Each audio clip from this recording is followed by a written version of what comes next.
ओम नमः शिवाय। दोस्तों, आपका हमारे चैनल पर स्वागत है।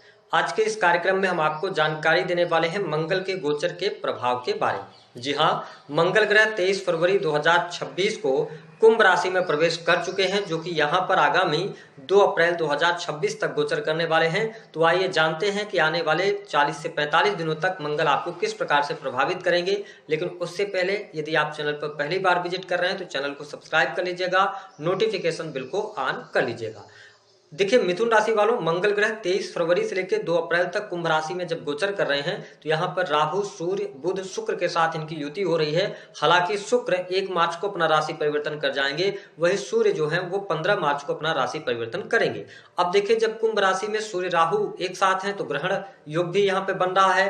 राहु मंगल का अंगारक योग बन रहा है। ठीक इसके साथ साथ सूर्य बुध का बुधादित्य योग बन रहा है, बुध शुक्र का लक्ष्मी नारायण योग बन रहा है और राहु शुक्र का अकाट्य धन योग भी बन रहा है। ऐसी स्थिति में देखें कि मिथुन लग्न या मिथुन राशि आपकी, तो इन सभी ग्रहों का जो जमावड़ा है वो आपके 9th हाउस में रहने वाला है। ऐसी स्थिति में मंगल की जब हम बात करते हैं तो मंगल आपके 11th हाउस के स्वामी हैं और साथ ही नौकरी पेशा जीवन 6ठे भाव के स्वामी होकर भाग्य भाव से ये गोचर करने वाले हैं। ऐसी स्थिति में स्थितियां आपके लिए बहुत बढ़िया हैं। अगर आप नौकरी पेशा जीवन में है तो नौकरी पेशा जीवन आपका बहुत बढ़िया रहेगा। अगर काफी लंबे समय से नौकरी में कोई परेशानी चुनौती चल रही थी तो वह चुनौती आपकी दूर होगी। जो लोग नई नौकरी की तलाश कर रहे हैं तो नई नौकरी की भी संभावना यहाँ पर दिखाई देती है। स्पेशली अगर आप प्रशासनिक सेवाओं की कोई तैयारी कर रहे हैं, स्टूडेंट हैं, विद्यार्थी हैं, तो आपकी पढ़ाई लिखाई के लिए समय अच्छा है। कोई कॉम्पिटिटिव एग्जाम देना चाहते हैं तो इस समय अवधि के दौरान आपको लाभ अवश्य प्राप्त होगा। हायर एजुकेशन के लिए भी समय अच्छा है। Medical line, IT sector, software industry, technical field, इन सभी फील्ड्स में जो स्टूडेंट है, विद्यार्थी हैं, अच्छा करते हुए नजर आ रहे हैं। चीजें आपके लिए बढ़िया है। वही नौकरी पेशा जीवन हमने बताया कि अगर आप प्राइवेट सेक्टर में भी नौकरी कर रहे हैं तो बेहतर परिस्थितियां बन रही हैं। अगर आप सरकारी क्षेत्र में हैं तो थोड़ा सा आपको सहजता या सजगता दिखानी होगी। सरकारी क्षेत्र में कार्य की अधिकता इस समय अवधि के दौरान आपको परेशान कर सकती है। हालांकि नौकरी पेशा जीवन मुझे अच्छा दिखाई दे रहा है।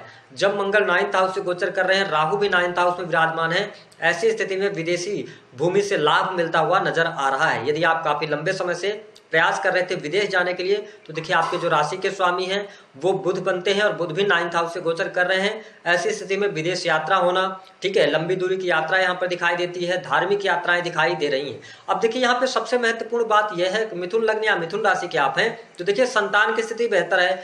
आप जो डिसीजंस लेंगे वो डिसीजंस आपके बेहतर जाएंगे, वहां पर कोई बहुत ज्यादा नेगेटिव स्थिति नहीं है। लेकिन प्रॉब्लम क्या है, 9th हाउस से जब राहु का गोचर हो रहा है तो अगर आप धर्म विमुख होकर कोई काम करेंगे या धर्म को आप नहीं मान के काम करेंगे तो फिर आप अपने लिए चुनौतियां यहां पर लाते हुए नजर आ रहे हैं। इसलिए आप किसी भी धार्मिक गुरु का अपमान मत कीजिए, ठीक है, अपने से बड़े लोगों का सम्मान कीजिए। तो आपके लिए मुझे संतान की भी स्थिति ठीक दिखाई दे रही है।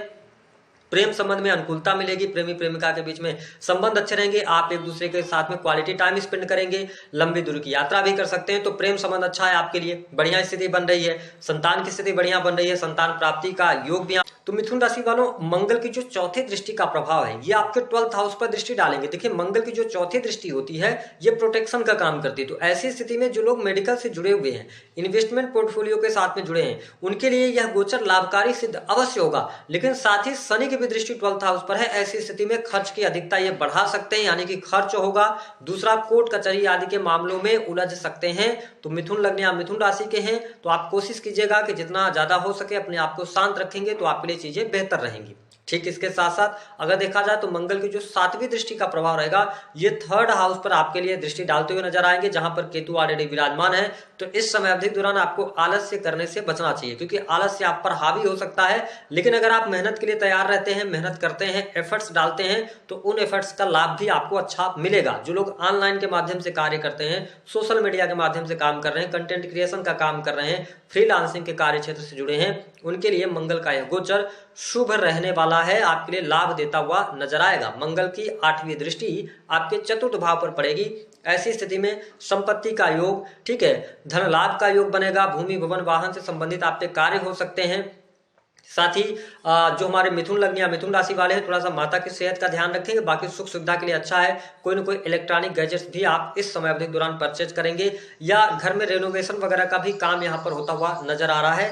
ऐसी स्थितियां आपके लिए बनती हुई नजर आएंगी। वैवाहिक जीवन की स्थिति आपके लिए कुल मिलाकर अच्छी रहने वाली है। जीवन साथी का सपोर्ट और सहयोग भी आपको देखने को मिलेगा। जो लोग बिजनेस व्यापार से जुड़े हैं तो काम धंधे में आपको बहुत अच्छे लाभ की उम्मीद आप कर सकते हैं। लेकिन ये ध्यान रखें कि अगर आप सर्विस इंडस्ट्री के साथ में जुड़े हुए हैं या आपका कोई बिजनेस है जो कि कंसल्टिंग का बिजनेस है, ठीक है, तो कंपटीटर थोड़ा सा आपको परेशान करने की कोशिश करेंगे, ठीक है, लेकिन हर हाल में आपकी विजय होगी, चीजें बेहतर रहेंगी। लेकिन ये ध्यान रखना है कि इस समय अवधि के दौरान अपने सीक्रेट को आपको रिवील नहीं करना है, क्योंकि यहाँ पर आपके पीठ पीछे षड्यंत्र हो सकता है, ये ध्यान रखिएगा। हेल्थ को लेकर भी अवेयर होना होगा, क्योंकि अगर आपको पहले से हेल्थ में प्रॉब्लम रही है, स्पेशली अगर देखा जाए तो पेट से रिलेटेड, लीवर से रिलेटेड, तो वहां पर थोड़ा सा आपको प्रॉब्लम्स आ सकती हैं, यानी कि सर्जरी वगैरह होने का योग दिखाई देता है। तो थोड़ा सा यहाँ पे चुनौतियां आपके हेल्थ वाइज रहेंगी। ओवरऑल अगर मैं देखूं तो बाकी चीजें, बिजनेस व्यापार में तरक्की, नए कार्य व्यवसाय की अगर आप शुरुआत करना चाहते हैं, आप मिथुन लग्न या मिथुन राशि के हैं, 1 मार्च 2026 के बाद आप शुरू कर सकते हैं। जो लोग अविवाहित हैं उनके लिए मंगल की इसी गोचर अवधि के दौरान विवाह के सुंदर योग बनते हुए नजर आ रहे हैं। कुछ लोगों के शादी विवाह होने के भी योग बनेंगे। साथ ही अगर आपकी शादी की उम्र हो गई है, अगर आप प्रेम विवाह करना चाहते हैं, तो यहाँ पर प्रेम विवाह के भी अवसर आपके लिए मिलते हुए नजर आएंगे जो लोग अविवाहित हैं। ओवरऑल अगर हम देखें तो मिथुन लग्न और मिथुन राशि वालों के लिए विदेशी भूमि से लाभ, इंजीनियरिंग के फील्ड से लाभ, सॉफ्टवेयर इंडस्ट्री से लाभ, चीजें बहुत बेहतर आपके लिए जाती